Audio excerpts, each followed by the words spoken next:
Good morning, students.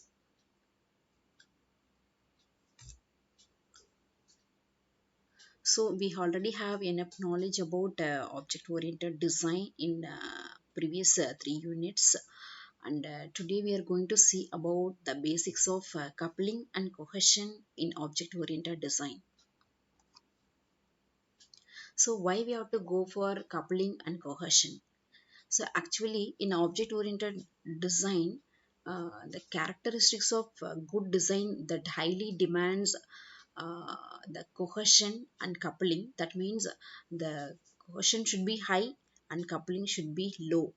Apart from this, the good object-oriented design that demands exception, identification, and handling methods, then the fault should be prevented and fault should be tolerated. So these are the characteristics of good object-oriented design. So then only we need about to know what is cohesion and coupling.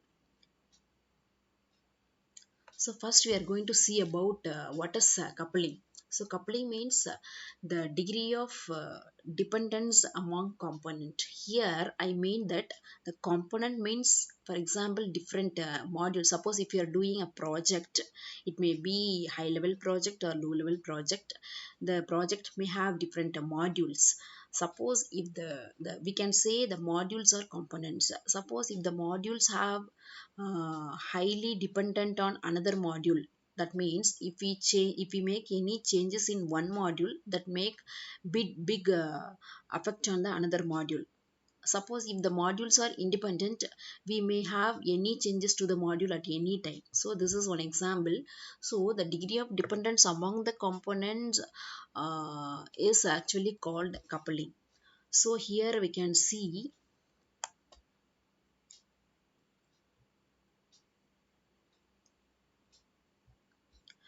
here we can see in this diagram, there are for example there are four components. We can see here there is no dependencies among the components. You may think like a module, there is no dependencies among the module. And here in this diagram we can see the modules are very lightly dependent to another component or another module. That means called loosely coupled components. That means it has some dependencies. And in this diagram we can see the components are highly coupled in the sense one module is highly dependent on another module. That means many dependencies between one module to another module. So we can see if there is the if coupling is high, we cannot make the modification in the component easily. That means if we try to modify the one module or one component, that makes big change in the another component. And the types of coupling and ranges of coupling. So the range, it is from low to loosely coupled and loosely coupled to high. So that is low means uncoupled. That means the modules are not related to one another. It starts from uncoupled to highly coupled. That means it is dependent for content itself. The modules are dependent for content itself from another module. So that is range of coupling. So we are going to see one by one. The first one is a content coupling.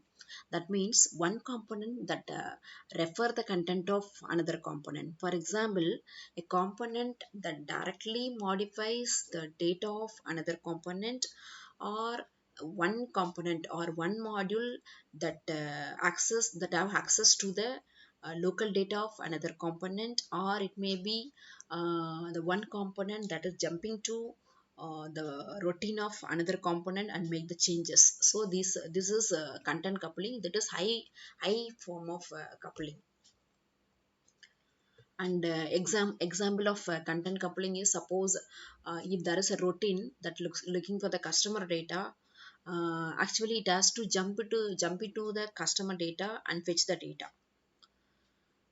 So for this we can have some improvement, like we can have had a method like add customer, and when we call add customer, it automatically adds the customer data. So that is one improvement in this to have the coupling low. And next one is a common coupling. That means the two component that have the common data structure. That is two component that share the data. Like there may be a module that two modules may have a global data structure, and maybe having a common block, and the both the components or both the modules that updates the data structure, and it is allowed to update the blocks. Okay, so suppose if we have the like global data structure and the common blocks, we have it is actually we have a poor design, because there is a lack of clear responsibility of data, because the two components are updating the data structure and using the memory blocks. There will not be a clear picture about the responsibility of data, and it reduces the readability. We cannot read which data belongs to which component, so it reduces the readability, and it is very difficult to determine that all the components affect the data element, or which component that affects which data. You cannot determine it. That means it reduces the maintainability, and it is difficult to reuse the component, because each component that updates its data to the global data structure, we cannot reuse that component. And reduce the ability to control data access, because the data is belonging to different component, so we cannot have only this component can have access to this data, so it reduces the ability of accessing access control to the data. Example, suppose if we have some process control that maintains the data, it actually updates the data from different sources, and it supplies the data to the different sinks. That means updating the different component, updating the database or data structure, and different component that getting the data from global data structure. So there will not the global data structure will not have a clear picture. So one improvement, we can have one improvement in this type of coupling. There may be some data manager that is specially designed to handle the query of different components, so that we can have a data consistent. In the sense, for each component, the data manager should handle their request, the component request, and it should provide the data accordingly. So this is one improvement in this coupling, in this type of coupling. And next one is a control coupling. In the sense, the component that passes the control parameter to the related component or coupled component. So in this type of component, we may it may be either good or bad, depends on how one component is aware of the internal data structure of another component. Suppose if one module is not doesn't know anything about the internal structure of another module, in the sense it is designed in such a way, it is not a good design. So the control coupling that has some disadvantage. For example, if there is a module P that calls module Q. Suppose if the programmer designs module Q in such a way that it has to fulfill the request of module P, it can be acceptable. Suppose if module Q cannot handle the request of module P, it will not be acceptable. So this is one example for the control coupling.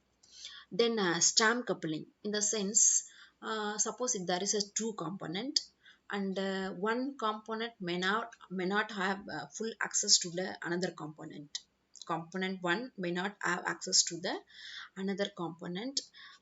So in this case, the component one should have access to the component two for its operation. Suppose if there is a interested programmer, they design the component two in such a way that the component 1 can have a full access to the data, and the component 1 will be aware of component 2 design. But if there is a lazy programmer, they are not about to design uh, how the one component view of another component and all. So it may be a good choice or may not be a good choice, depends on the programmer. And one example is there is a print routine that should call the customer data like name, address, and billing information. Suppose if the print routine uh, if the print routine is aware of the customer data, it is easy to print. It is easy to take the customer data and print. Suppose if the print routine data is not designed, not aware of the another component, that is customer component, it cannot easily retrieve the data from customer module and print it. So the one improvement is the print routine uh, should have aware of the customer module. So this is one example. And next one is data coupling. That means the two components are data coupled, in the sense it is using the same data item. Maybe the different module may be having a one variable to use. So likewise, the two components that has a homogeneous data items. Suppose if we design the data structure in such a way that uh, the two components can use it in the good way, it will be good. Otherwise, suppose if one component is sensitive, the data item that is required by one component is sensitive and it cannot be accessible by another component, it will not be a good design. So data coupling is allowed only for some amount. So we have discussed a lot of number of coupling types and its ranges from low to high. So now we know which type of coupling is high range of coupling and which coupling is low. So from this slide, uh, we can see,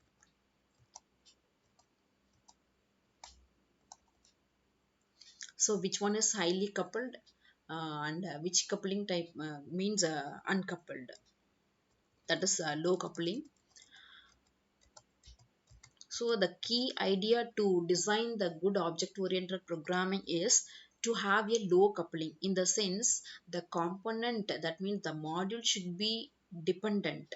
That then only we can have a changes easily. We can update the modules easily. Suppose if it is more dependent on another module, and if we want to make the changes in one module, that will be highly affect the another module, in the sense it will be uh, it will be uh, it will not be for give the output like the customer needs. So that the performance of the one module will be reduced, because the changes in one module that makes the very big change in the another module. So the low coupling will be the key idea. That means to have a good object oriented design, object oriented programming, we need low coupling. And next one is cohesion. So cohesion, in the sense, actually there is a component and each component has a number of elements. For example, if you have one module, we may be having some number of variables, some number of functions, some number of different structures we have in one module, and each component of that each element of that module should be directed towards a single task, and each element of that element should be the part of single component, that is cohesion. Okay, so we have we have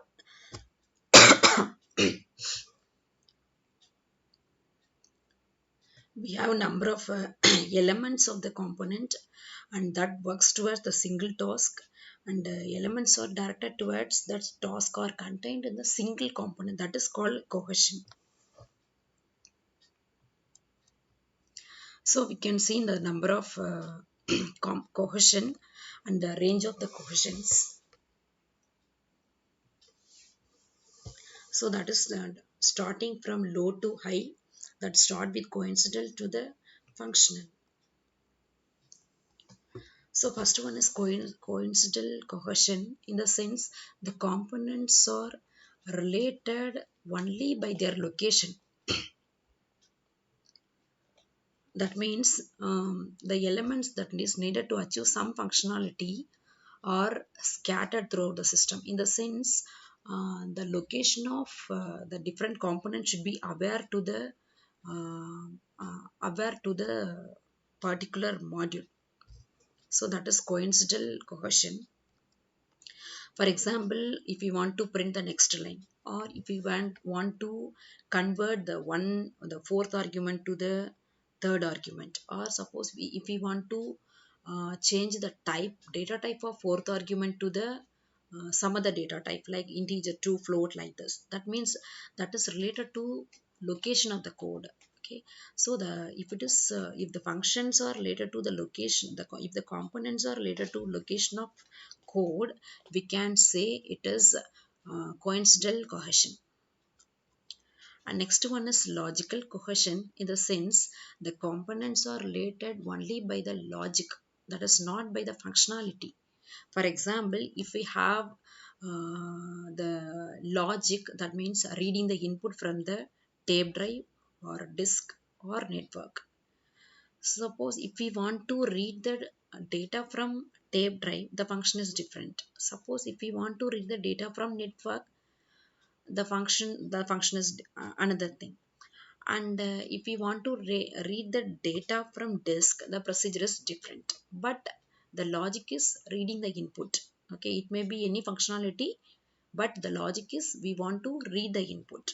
Okay, so that is the operation that is related only by the logic, not by the function. It is called the logical cohesion. And next one is temporal cohesion, in the sense the elements of the components are related by timing. In the sense, suppose if we switch on the system computer, it boots the data. The booting will be under process. In the sense, the files from different locations will be getting loaded. That means the particular file should be available on time. Suppose if the file is not ready on time, we cannot say the system will be function normally. Okay, suppose if we have if we have lack of temporal cohesion, it increase the chance of regression fault. In the sense, it will not the modules will not be hacked like a the component will not be hacked like a customer. It will not be function like a customer need. And also we cannot reuse the component, because that the component should be available only on the timing. Okay, the functionality, the different functions, the different module needs different activities. We cannot use or reuse it, because the different functions needs the files at the different timing. So the temporal cohesion cannot be reused. For example, suppose if there is a system initialization routine. Okay, that routine contains all the code, that means that the different code for different activities, and all should be available on time. So one improvement to this type of coupling is we can have some initialization message that is sent to different components, so that the component make itself available on time to complete the particular initialization. And next one is procedural cohesion, in the sense the elements of component are related only to ensure a particular order of execution. That is a procedure. As per the procedure, the action will be taken. For example, if there is a database, and actually to have the uh, printed a record from the database, first we have to create the record in the database.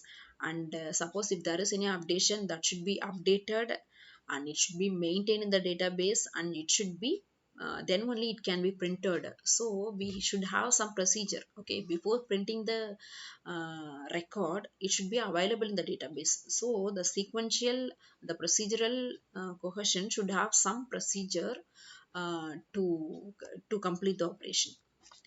And next one is communicational cohesion, in the sense the module that performs a series of actions. That means step by step actions. Then only it can be completed. For example, if there is some number of operations that is related to the same data, that means there should be some communication between different operations like updating and printing, okay, then only the module get completed. In the sense, suppose if you want to print one record from the database, and that should be updated, the record should be updated or created before printing. So that type of communication should be between the methods of update and print. Then sequential cohesion, that means the output of one module or one component that is dependent on the output of another component or another module. Actually, most of the functional programming is like that only. That means nature of the functional programming is sequential only. Then informational cohesion, in the sense the modules may perform different actions, and each module may have different one entry point and one exit point, and it should be independent. So if you have one function, for example, if we write one function for Fibonacci series of number, the code should be independent. Then only it will give the correct output. The code should be independent, and you should have only one entry point and one exit point. That means the function to print the Fibonacci series to should have only one entry point and one exit point. Then only it will be independent for each action, and that is to be performed on the same data. That is about informational cohesion. Then functional cohesion, in the sense every essential element to a single component is contained in one component. That means the actually the component will have the number of elements, and each and every essential element should be contained in a one component. So that is functional cohesion. And we have discussed a number of cohesion types, that is starting from cohesion and ends with functional. The first we have discussed is coincidence. So here we are I'm going to visualize the difference between different cohesion types. The first one is coincidental, in the sense the modules are located, that is related only by the location. For example, the function A is located here, function B is located here, function E is located here. So these are all related only by the location.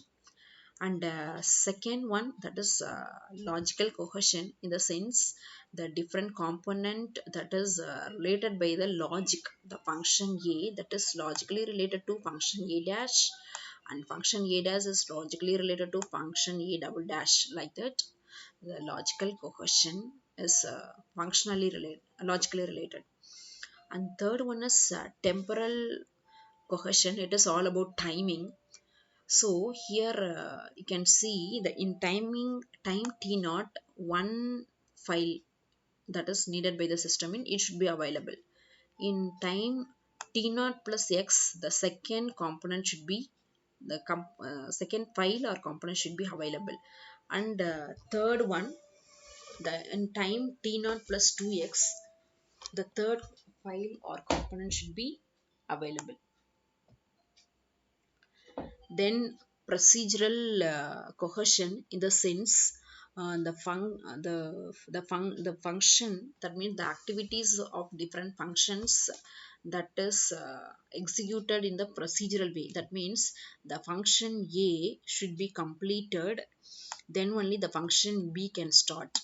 It is actually not dependent, but it is a procedure that function A should be completed before function B, and function B should be completed before function C. Okay, so that is the procedural cohesion.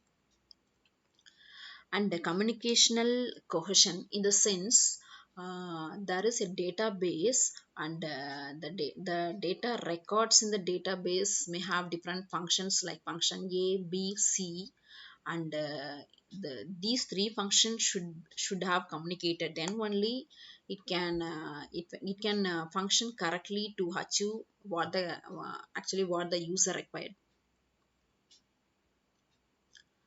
And sequential cohesion in the sense the one activity that is depends on the output of previous activity, in the sense function B, the operation of function B is depends on the output of function A, and in turn the function C that depends on function the output of function B. So that is sequential, the activity should be carried out in the sequential order. So that is sequential cohesion. And next one is functional.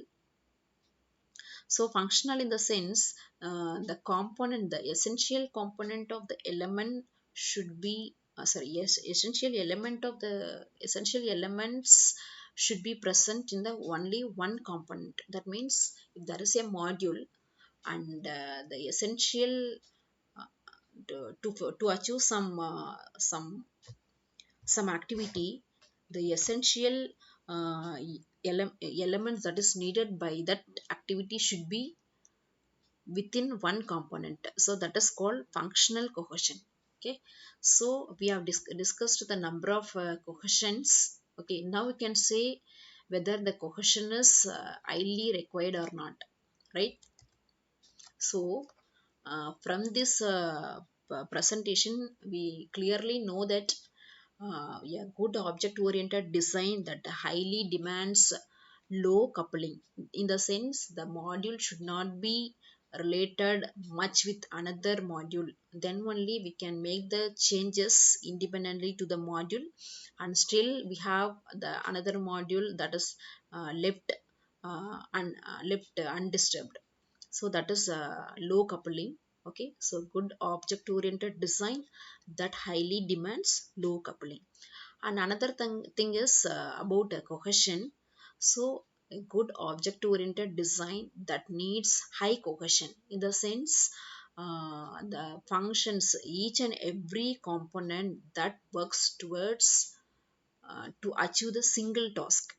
Okay, and that the element needed by that task should be available in the single component. That is high cohesion. Okay, so a good object oriented design that demands low coupling and high cohesion. Clear? Thank you.